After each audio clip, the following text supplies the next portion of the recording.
Alhamdulillahi Rabbil Alamin. Alhamdulillahilladzi anzala sakinah fi qulubil mu'minin liyajdadu imanan ma'a imanihim. Allahumma salli ala sayyidina Muhammad wa ala alihi wa ashabihi ajma'in. Ya Allah, wahai yang maha menatap, berkahi majlis ini. Karuniakan kepada kami ilmu yang manfaat, ya Allah. Bukakan hati kami agar lebih yakin padamu. Karuniakan kepada kami ilmu yang bisa kami amalkan. Lindungi pertemuan ini dari niat yang salah, dari ilmu yang salah, dari amal yang salah. Taqabbal minna ya Allah, innaka antas sami'ul alim. Amin ya rabbal alamin. Alhamdulillah. Sudah siap semuanya? Ini kipas anginnya nyala semua? Alhamdulillah. Kalau ada yang tidak nyala, bagus sekali kalau dinyalakan ya. Perlu pertukaran oksigen. Petugas sudah melakukan yang terbaik. Kalau ada yang terlewat, bisa diperbaiki. Silakan. Cek, bismillah. Kajian Al-Hikam nomor 55. Bismillahirrahmanirrahim. Ma qalla amalun baraza min qalbin zahidin wala kathura amalun baraza min qalbin raghibin. Tidak dapat dianggap kecil amal perbuatan yang dilakukan dengan ikhlas ataupun sepi ing pamrih, dan tidak dapat dianggap banyak amal yang dilakukan oleh seorang yang tidak ikhlas karena Allah. Tidak dianggap kecil amal yang dilakukan dengan ikhlas, dan tidak dianggap banyak dan besar amal yang tidak ikhlas. Ikhlas itu ruh, amal itu jasad. Tidak dianggap hidup walaupun jasadnya besar kalau tidak ada ruhnya. Benar? Walaupun bayi sudah ada ruhnya, dia sudah bernilai. Ali bin Abi Thalib radhiyallahu anhu berkata, tumpahkan semua hasrat keinginanmu itu kepada usaha agar diterima amal perbuatanmu.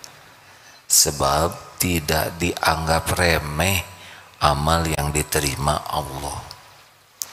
Jadi tidak cukup kita berbuat baik, tidak cukup kita sibuk beramal.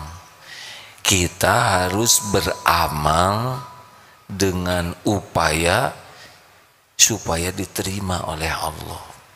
Jadi pikiran kita tuh bukan saya berbuat baik, bukan saya sholat, bukan saya baca Quran saja, bukan saya sedekah, tapi pikiran kita adalah bagaimana supaya sholat saya diterima Allah. Ini kunci nih. Karena kita sudah sholat barusan, sholat asar. Tidak semua orang yang sholat berusaha keras sholatnya diterima Allah. Ada yang hanya berusaha sholat saja. Sedekah, nanti kita sedekah. Harusnya ketika kita bersedekah tuh berusaha bagaimana sedekah saya ini diterima oleh Allah. Pasti ada awal, ada tengah, ada akhir. Di awal sebelum berbuat, di tengah sedang berbuat, di akhir selesai berbuat. Ini harus kita jaga tiga-tiganya. Karena apa artinya kita beramal kalau tidak diterima oleh Allah?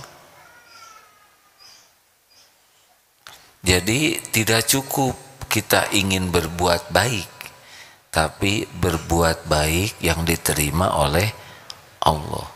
Ini adik-adik sedang tasmi Quran, berusaha menghatamkan 30 juz.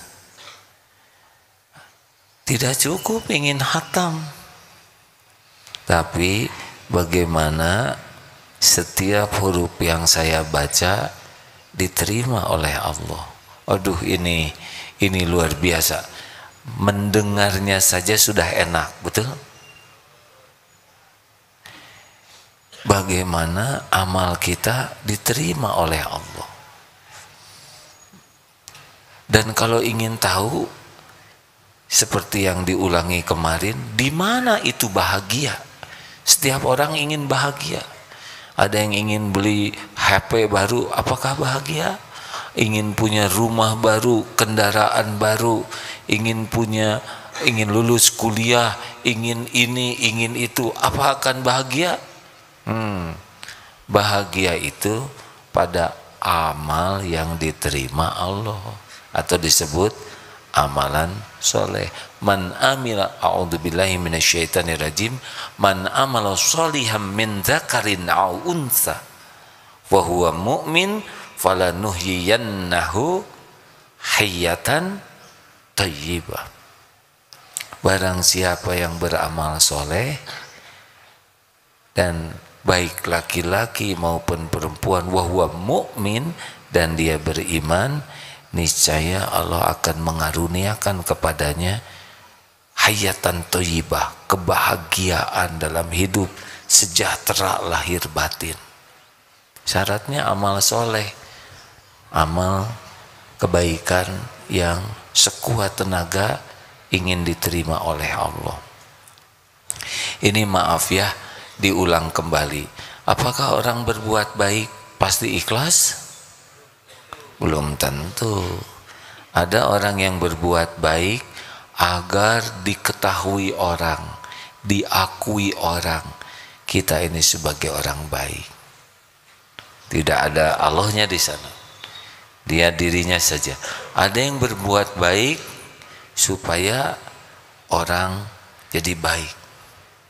Ada beberapa remaja ya yang suka traktir adiknya si dia ya. Supaya apa? Supaya neneknya sayang. Ada yang berbuat baik supaya orang jadi baik. Ada juga orang yang berbuat baik supaya orang lain itu tidak berbuat jelek. Ini belum lillahi ta'ala. Yang paling buruk adalah berbuat baik supaya orang lain terjerat jadi hutang budi. Ini tidak ikhlas.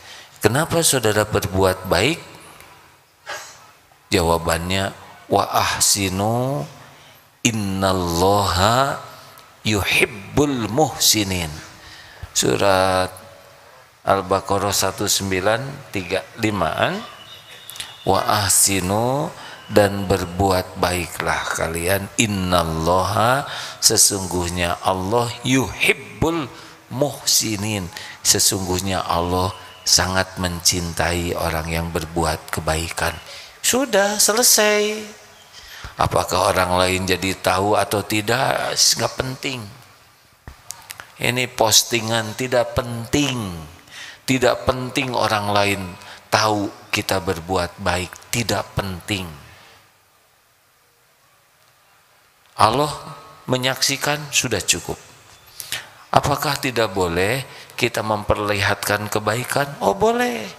Niat syukur, menampakkan karunia Allah boleh. Niat mengajari orang untuk berbuat baik boleh. Niat berdakwah agar orang lain terinspirasi itu boleh. Tapi ada tapinya. Lebih banyak lagi yang kita sembunyi-sembunyi.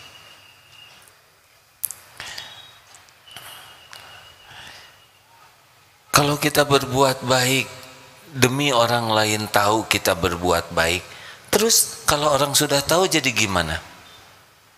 Halo? Jawab. Sekarang orang lain tahu kita sudah berbuat baik, terus jadi gimana? Nggak ada apa-apanya. Nggak ada apa-apanya. Orang paling, weh kamu sedekah ya, cuman segitu malah sakit hati. Kalau orang lain tahu semua kita berbuat baik, misal kita pamerkan kebaikan kita. Terus jadi gimana? Apa Allah jadi ridho? Belum tentu. Semua orang sedunia memuji kita, apa bisa mendatangkan sesuatu? Enggak. Pemilik segala karunia itu adalah Allah. Walaupun sedunia tahu kalau Allah sebel ke kita, pasti kita rugi. Tidak ada apa-apanya. Jaim itu tidak ada apa-apanya. Sekarang kita berbuat baik agar orang jadi baik ke kita. Siapa yang ngebulak-balik hati orang? Kita udah berbuat baik supaya dia baik ke kita, ternyata dibalikan hatinya jadi enek ke kita. Kita misal ngasih 5 juta, udah jerih payah, kata dia, hah? Cuma 5 juta? Orang lain 20 juta. Coba, sakit hati kita, benar? Kalau kita berbuat baik agar orang tidak berbuat jelek ke kita, belum tentu itu. Misalkan nyogok ke preman, ya enggak? Malah jadi ATM, ya. Sudah, kalau mau berbuat baik satu saja niatnya. Ya Allah, saya lakukan ini lillahi ta'ala. Inna sholati wa nusuki wa mahyaya wa mamati lillahi rabbil alamin. Hanya karena Engkau ya Allah. Taqabbal minna ya karim. Terima dari kami ini ya Allah. Sudah selesai. Orang lain tahu, orang lain tidak tahu, sama saja. Allah tahu. Orang lain berterima kasih, tidak berterima kasih, enggak apa-apa. Bukan urusan kita. Urusan kita adalah kita berterima kasih ke orang, tapi jangan nunggu orang terima kasih. Orang tidak menghargai kebaikan kita, enggak apa-apa, enggak apa-apa sama sekali. Terus saja berbuat baik. Rasulullah juga melakukan yang terbaik, tidak semua orang menghargai, betul? Rasulullah sempurna niatnya, sempurna amalnya, tapi tidak semua mengakui kebaikan Rasul. Ada yang tetap tidak suka, ada yang menghina, ada yang menyesat-nyesatkan, ada yang memusuhi, memerangi. Bayangkan, padahal Rasulullah SAW untuk bantu orang supaya selamat, supaya orang dapat hidayah, supaya tidak sengsara, supaya mulia, supaya bahagia dunia akhirat, tetap dimusuhin. Jadi itu bukan urusan kita. Urusan kita apa?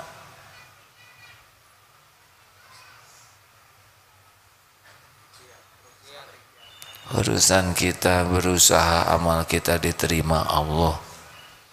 Jadi bukan beramal ya, tapi bagaimana mengerahkan segala daya supaya amal kita diterima Allah. Jangan risau tentang rezeki yang belum ada, hadirin. Aduh, gimana dong nanti kalau masa depan saya, kalau saya di PHK, saya tidak naik pangkat. Shh. Semua rezeki kita ada dalam genggaman Allah sepenuhnya. Nanti akan ketemu kita. Kalau Allah ngasih pasti ketemu. Kalau kita disukai Allah, nanti dipilihkan jumlah terbaik. Bukan harus banyak, hadirin. Banyak mencelakakan tidak baik. Tidak penting kita banyak uang. Yang penting dia perlu. Ini pasti banyak yang baru nih. Yang udah tahu diam, kita cari sasaran yang baru-baru. Tidak penting kita banyak uang, yang penting dia perlu. Jangan ngegagalin Pak. Yang udah tahu diam, saya ingin dengar yang belum tahu. Yang penting apa Pak? Ini yang biru-biru. Baik apa dapat bocoran ya. Benar Pak, yang penting cukup berkah. Gak perlu banyak uang. Banyak juga belum tentu hidupnya merasa cukup. Gak Nggak usah mikirin pengen jadi orang kaya harta, kaya hati bagus, kaya ilmu bagus, kaya amal bagus. Kalau kaya harta nggak jelas, tidak jadi jaminan bahagia. Orang baru bahagia berkaitan dengan harta itu kalau menjemput rezekinya dengan niat cara benar, jadi amal soleh, bahagia. Kalau udah dapat rezekinya, dinafkahkan di jalan Allah dengan niat cara yang benar, baru bahagia. Jadi bukan hartanya yang membuat bahagia, amal soleh ketika bertemu, amal soleh ketika dia mendistribusikan hartanya. Apakah sedekah pasti bahagia? Miliar loh Bu. Enggak, dilemparnya digini aja kok, digitu aja ke wajah. Mau? Nah, uangnya uang logam Bu.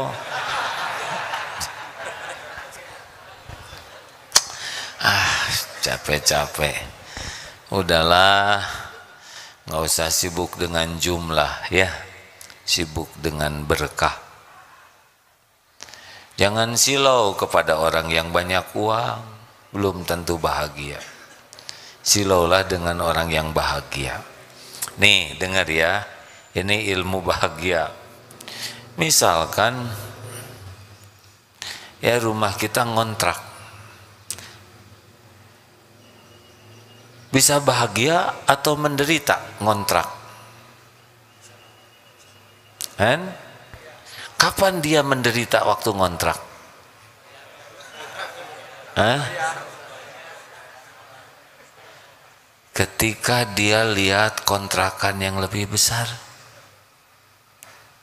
ketika lihat temennya punya rumah, dia mulai menderita tuh.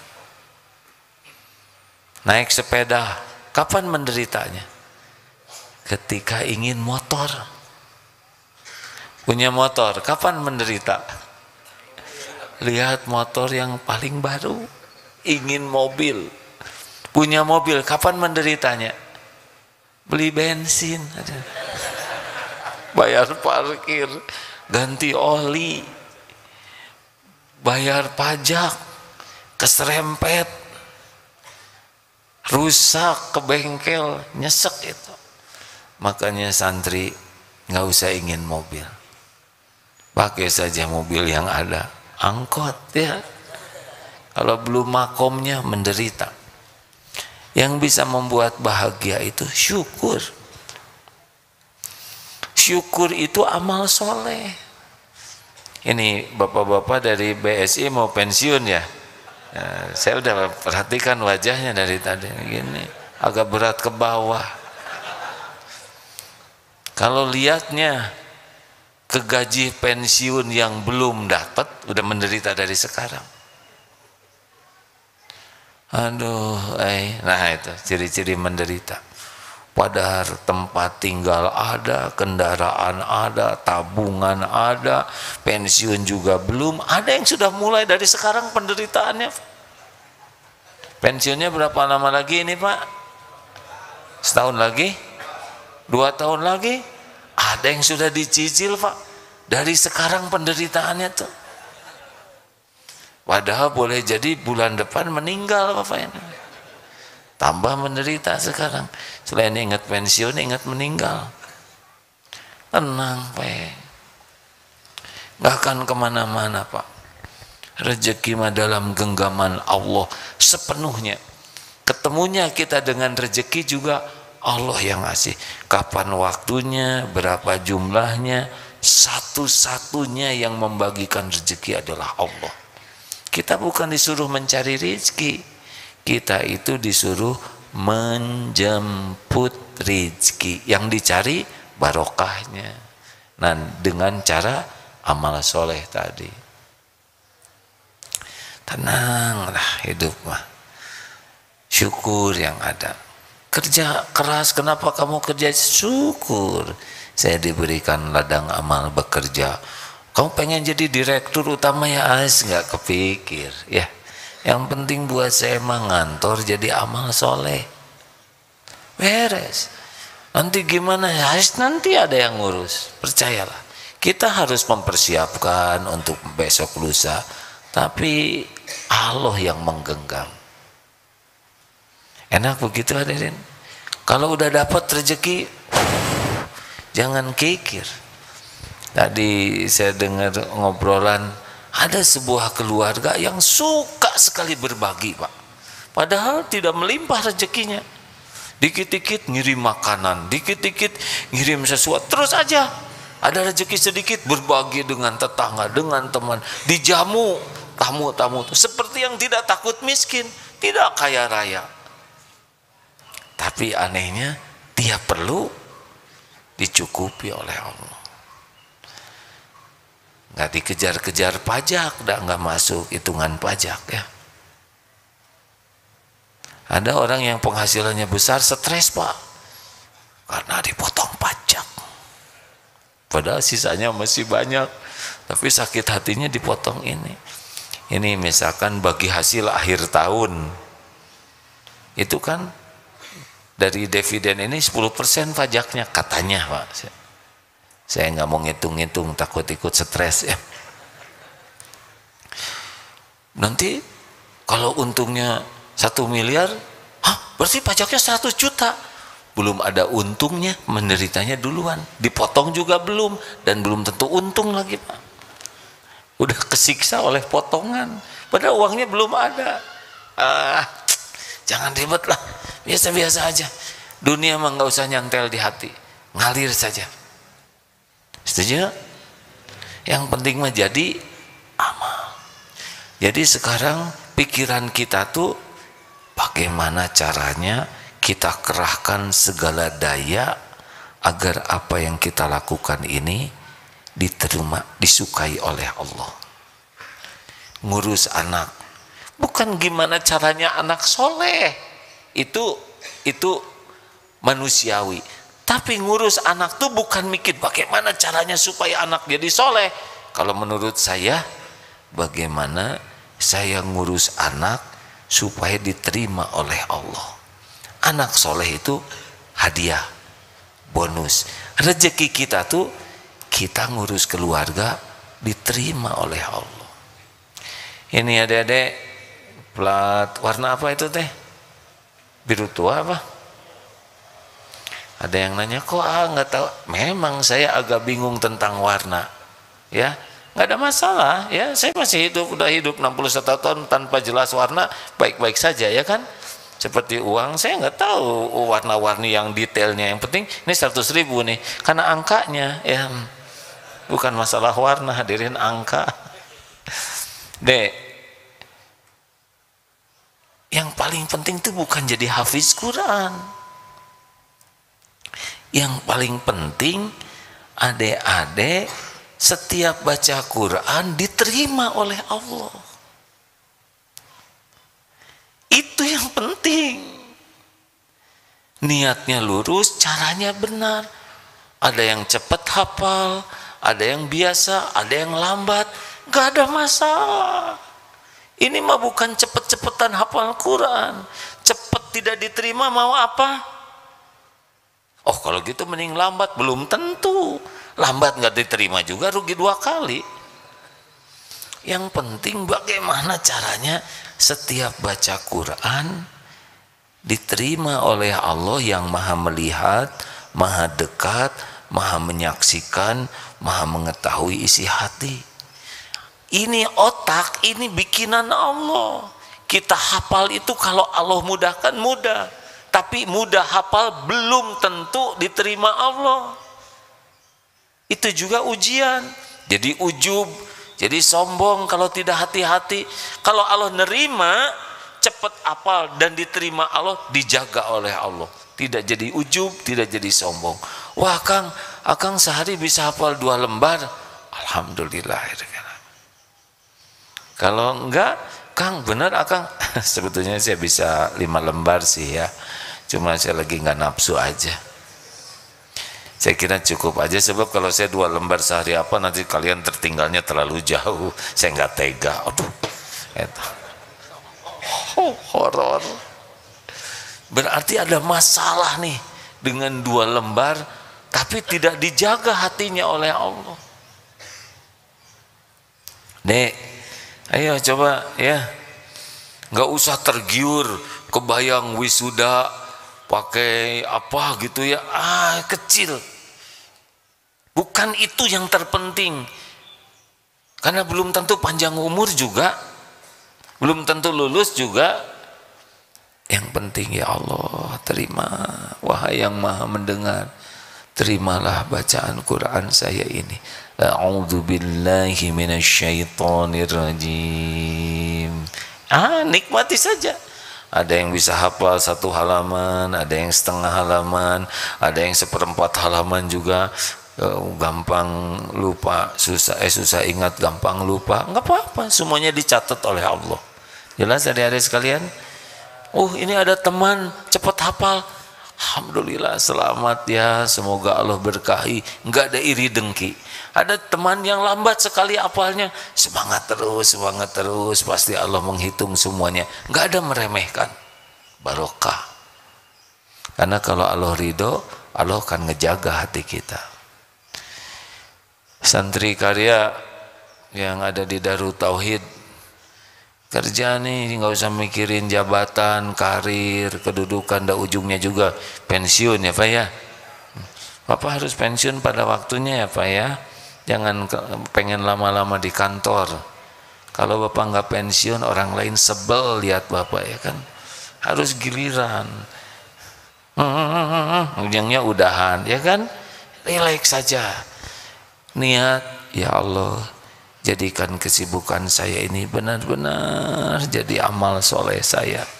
Luruskan niat, nggak usah mikir karir, jabatan, kedudukan, nggak usah ambisi, nggak akan kemana-mana lah ya. Lakukan aja yang terbaik. Tapi saya melakukan ini gaji segini, rezeki dari Allah. Gini ya, Allah itu sudah sangat tahu keperluan keluarga kita. Allah tahu persis keadaan keluarga, tahu semua kebutuhannya, keperluannya, sekecil apapun. Dan yang menguasai apapun yang kita perlukan adalah Allah. Satu-satunya yang membuka pintu rezeki adalah Allah. Bisa lewat gaji, bisa lewat mana saja. Bisa terpikirkan, bisa tidak terduga sama sekali. Aslinya sih sebagian besar rezeki kita nggak keduga, ya kan? Nggak keduga. Masalah kita itu adalah kurang syukur. Syukur itu amal soleh hadirin. Sibuk aja dengan keinginan, sibuk dengan yang belum ada, sibuk dengan yang belum cocok, yang tidak cocok dengan keinginan, sibuk dengan kecewa. Allah ngelihat, Allah memberi kita setiap saat dan memperhatikan sikap kita. Gini hadirin ya, sederhananya begini.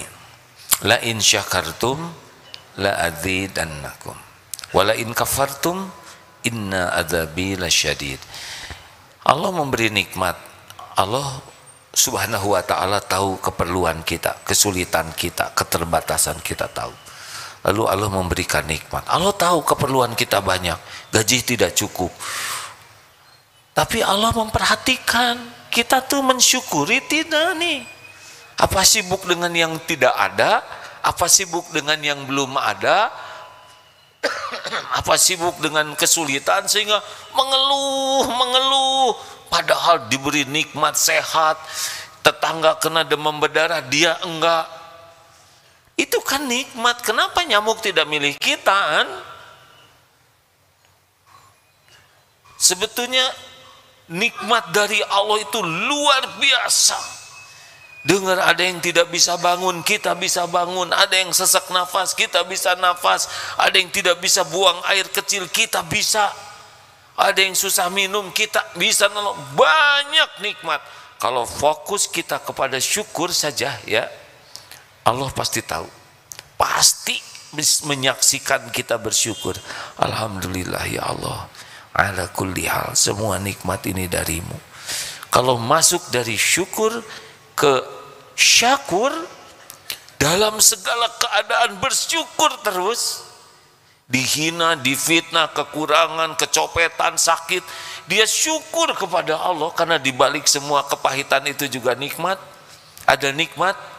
Lihat saja nanti, lihat saja, jamin itu oleh Allah akan dicukupi, ditambah nikmatnya. Jadi yang paling hebat membuat kita bahagia itu amal soleh dalam bentuk bersyukur, dan ya dengan syukur yang ada nikmat ternikmati, dan yang belum ada didatangkan. Pemilik semua karunia itu Allah. Allah memperhatikan kita syukur atau tidak. Sederhana sebetulnya ya.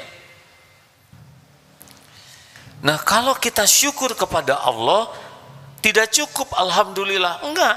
Salah satu ciri orang yang syukur kepada Allah adalah tidak mau maksiat. Kenapa? Logikanya sederhana nih, maaf, kalau ada orang baik lah, ke Darut Tauhid aja baik, baik, dikit-dikit, keperluan apa Darut Tauhid? Ayo om bangun, ya saya bangunkan. Oh karyawan gajinya udah cukup belum? Oh seragamnya dari saya, sepatunya udah ada belum? Oh enggak apa-apa, saya belikan sepatu. Baik-baik, mungkinkah kita Darut Tauhid menyakiti orang yang baik kepada kita?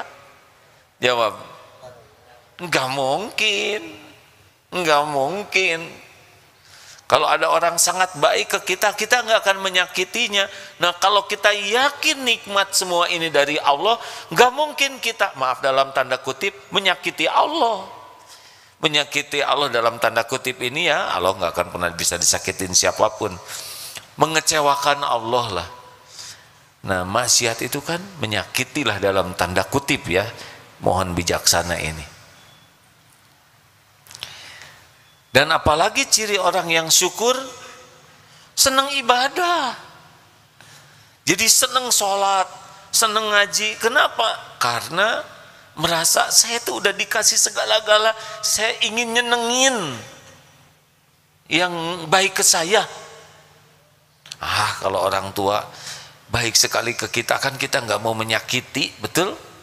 Dan kita maunya membahagiakan orang tua, sederhananya begitu. Orang tua terbatas di dalam memberikan karunia kasih sayangnya ke kita. Nah, berarti kalau kita nyebut saya juga syukur saya syukur tapi dia maksiat jalan terus, STMJ ya, sholat terus maksiat jalan. Ini bukan syukur. Jadi syukur itu bisa kelihatan dari ifahnya ya, jadi keinginan menjauhi maksiat dan keinginan untuk taat. Seperti Rasulullah SAW kan kalau tahajud sampai bengkak kakinya. Ditanya oleh istri beliau, kurang lebih perkataannya begini, bukankah engkau sudah dijamin surga, diampuni dosa, tapi kenapa ibadah sampai bengkak begini? Afala akuna abdan syakur. Tidak bolehkah saya menjadi hamba yang bersyukur? Nah jadi gitu nih hadirin sekalian, daripada riweh-riweh mending kita sibuk bersyukur aja yuk. Kalau kerja yang baik. Punya anak, misalkan ada tuh ibu-ibu yang punya anaknya punya keterbatasan 3 loh hadirin, autis 3-tiganya, suaminya udah meninggal, tapi merawat karena niatnya ini titipan Allah, ini 3 anak ini bukan ciptaan saya, 3 anak ini didesain oleh Allah dan saya dipercaya dititipi 3 anak ini. Ini ladang amal saya. Capek pasti capek, masalah pasti banyak, biaya kurang, tapi yakinlah Allah akan mencukupi. Tidak mungkin Allah menciptakan 3 anak autis sedang berat, yang nggak bisa mencari nafkah, nggak bisa mandiri ke ibu ini, kemudian Allah tidak nolong. Tidak mungkin. Ini Kang Entang, tahu Kang Entang, sahabat kita, tunanetra, istrinya tunanetra, punya anak. Ditanya, Kang Entang, gimana ngurus anak sedang suami istri dua-duanya tunanetra? Tahu jawabannya apa? Ini kan anak ciptaan Allah. Kalau Allah menitipkan bayi kepada kami, pasti kami juga dibimbing, diberi kemampuan. Ya kan logikanya, bapaknya tidak lihat, ibunya tidak lihat, yang bikin anak siapa? Bukan bikin, yang menciptakan anak. Pantas bingung. Ya saya ngerti lah saudara bingung sedikit. Yang ciptakan anak siapa? Itu kan anak gak jadi sendiri. Walaupun ingin punya anak, kalau tidak diberi tidak pernah ada itu anak. Nah ibu bapak tunanetra beres itu anak-anaknya.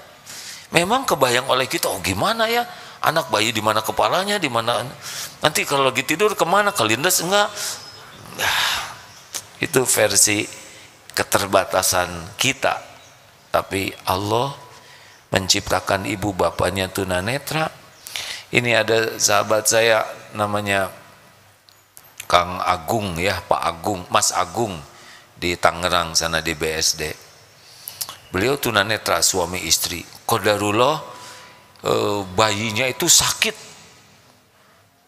dan ibunya tidak bisa menemani bayinya, jadi di rumah sakit. Beliau harus air susu ibunya dibawa naik angkot, diberikan ke rumah sakit dalam keadaan tidak lihat. Sudah anaknya gede-gede sekarang. Kena COVID, gak ada yang dipijat karena gak bisa remote, ya kan? Orang boro-boro salaman aja gak boleh. Kami datang, Mas Agung bagaimana nih keadaan COVID begini? Ya orang salaman aja nggak mau, bagaimana dipijit? Kan tidak ada pijit remote gitu, pakai jarak jauh terus bergetar, nanti sangka paranormal. Gimana coba itu rezekinya? Dikirim 2 paket makanan waktu itu. Ini Mas Agung ada titipan dari jamaah. Oh iya, kok ada 2 Ya nggak apa-apa persediaan. Jangan, ini buat teman saya aja ya, boleh kan? Ingat ke temannya yang tunanetra, luar biasa itu, sampai kita bengong itu. Padahal ini paling cukup 2 minggu tuh perbekalan makanan, tapi beliau lebih mikirkan temannya. Gimana kira-kira sekarang mereka cukup? Ternyata syariatnya ada orang yang ngemodalin dagang kerupuk.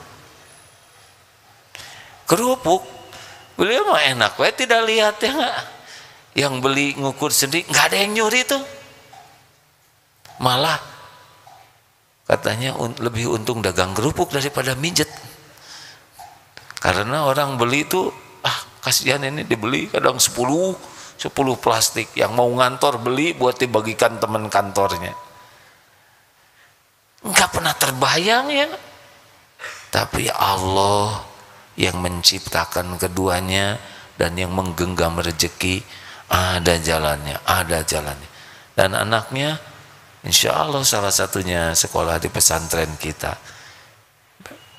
bebas biaya, nggak dapat uang buat bayaran, ditemukan dengan yang gratis gitu. Jadi bukan duniawi yang menjadi pikiran kita tuh, fokus tuh, tapi bagaimana kesibukan kita diterima jadi amal soleh atau tidak gitu. Bapak juga ngurus istri. Maaf saya terawang dulu ya, ini menjelang pensiun, ada banyak pertengkaran ini kan. Aki-aki udah ya, kita udah wajah-wajah menjelang akhir begini ya, ini wajah-wajah senja. Udah Pak, nggak usah digaya-gaya, kita tetap senja nih Pak. Berapa sih umurnya sekarang adik-adik? Adik-adik tuh ini yang mau pensiun, karena saya udah lebih tua Pak. Adik berapa deh? 55. Oh remaja ya, remaja sepuh. Saya 61 Pak, aki-aki nih, jadi jangan ngelawan sama kakak ya. Dulu lihat pensiunan tuh tua-tua, karena dulu ketika mulai ada pelatihan saya masih umur 30 sekian. Lama-lama kayak ke kakak, ke yang pensiunan tuh. Lama-lama jadi kayak sekelas Pak, kayak sebaya 5 tahun yang lalu ya. Sekarang kok kayak lucu-lucu gitu lihat adean. Udahlah Haki, lebih baik banyak bersyukur ya. nikmati yang ada sekecil apapun, bisa nafas, alhamdulillah, bisa bergerak, alhamdulillah, nikmati, bisa lihat, alhamdulillah. Pak, beresin dong, bantu beresin, udah pensiun mah harus mau kerja sendiri, alhamdulillah, pendengaran lantang. Tapi kok istrinya ngomong, berarti masih punya istri, ya kan? Syukuri. Cerewet-cerewet juga bunyi, ya kan? Dan bisa ke hati. Coba kalau udah cerewet nggak ke hati, kan lebih bingung, bapak ngomong apa ini. Alhamdulillah. Sama ibu juga, suami ngorok, alhamdulillah, pendengaran saya normal. Berarti suaminya punya suami, kan ada yang ngorok, ya kan? Nanti kalau nggak bunyi berarti nggak ada, ya kan? Syukuri yang ada. Tadi sempat ngobrol di belakang, lucu nih. Saya mencium ke belakang, bau apa nih? Saya khawatir kurang nyaman baunya dari dari bawah gitu ya, dari tempat wudhu. Enggak, kata Ustadz, bau bakaran. Kata satu Ustadz lagi, saya nggak mencium apa-apa. Langsung tegang. Emang ini gurunya tingkat tinggi, hadirin. Ngerti enggak? Ya enggak usah ngerti juga, nggak apa-apa, ini tidak kewajiban. Astagfirullah. Lagi musim Covid nggak boleh salah ngomong. Ibu-ibu pulang pengajian mau makan-makan, enak bener, ini makanannya sedap nih. Oh iya nih, kayaknya kata ibu-ibu yang satu, enggak, biasa aja, nggak kecium.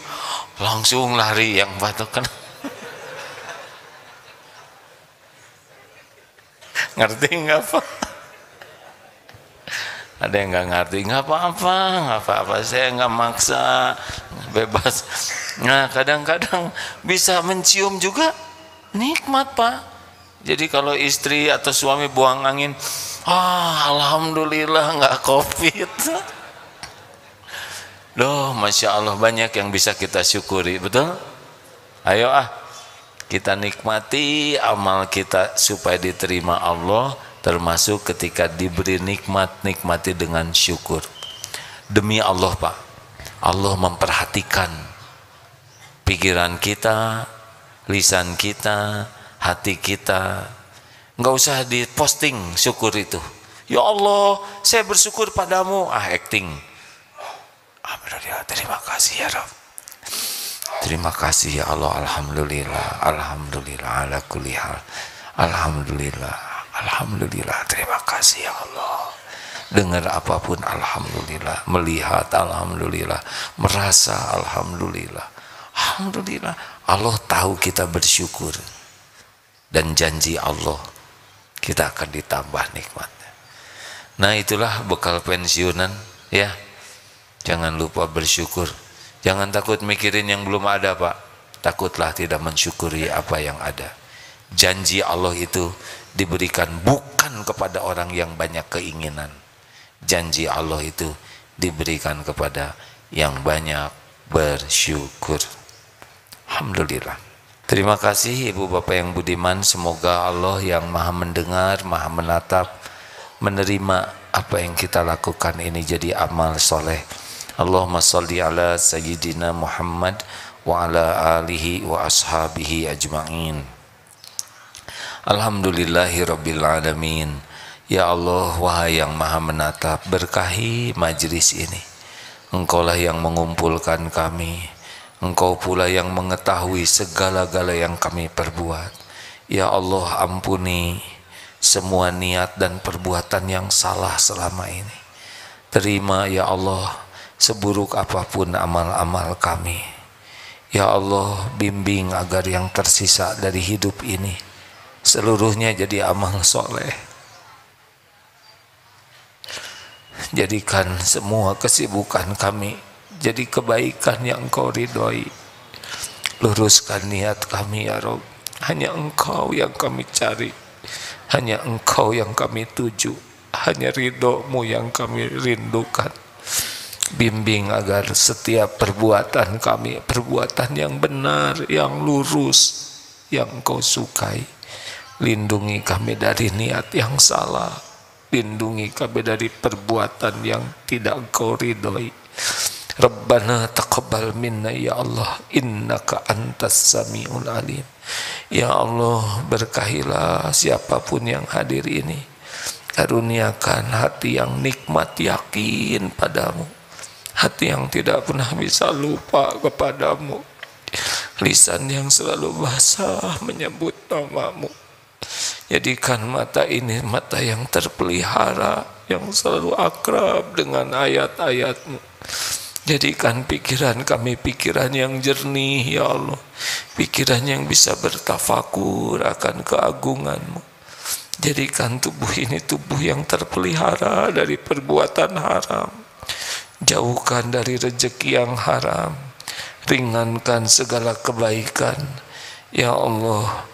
Jadikan kami contoh kebaikan bagi hamba-hambamu, jadikan kami jalan kemaslahatan bagi sebanyaknya makhlukmu.